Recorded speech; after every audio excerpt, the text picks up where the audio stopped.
And today we are going to be looking at some more countryside vocabulary, and we'll be looking at the parts of a flower.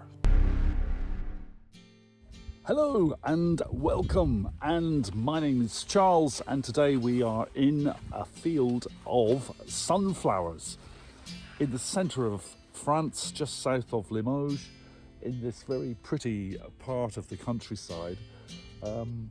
We found a field full of these beautiful sunflowers, and they can grow as big as 10 feet in height.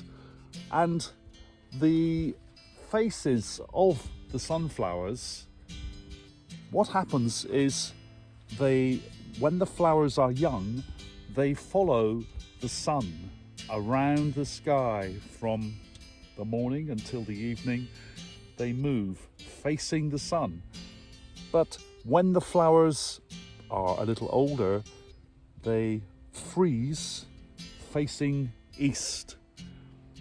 At the moment, you can see the sun is in the south, it's down here, and all the faces of these sunflowers are facing south.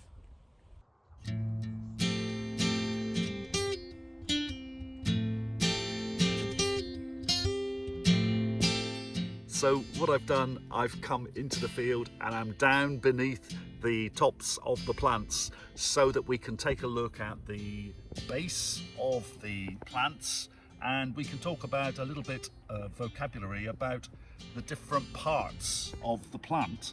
So we have here at the base, this would be the stem of the plant, the main part of the structure, rising up from the ground.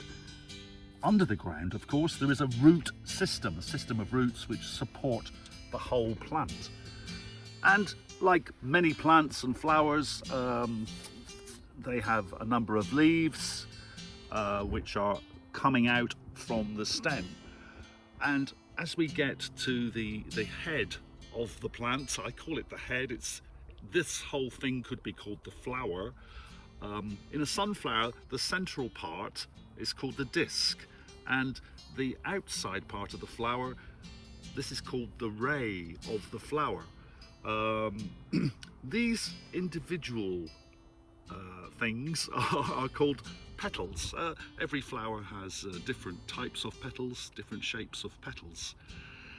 And here inside, these will develop into seeds, and of course you all know sunflower seeds, very healthy, you can eat them, and I'm not quite sure of the different processes, but the plant as a whole can be used to make oil, and as I say, the seeds are great for salad. The Latin name for the sunflower species is Helianthus annuus, and I looked on the internet, of course, and there are actually 70 different varieties of the sunflower. In the UK, the native species, which is related to the sunflower, which is called the daisy, and there are many different types of daisies, which are obviously on a much smaller scale, smaller size than the sunflowers, but they're everywhere in the UK. I think this field, the field I'm in now, probably has the largest and certainly the highest flowers that I've seen since I came here.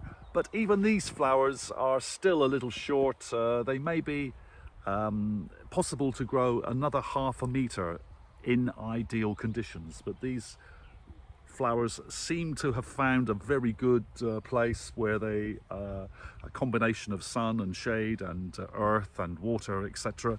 And well, they seem quite happy here. And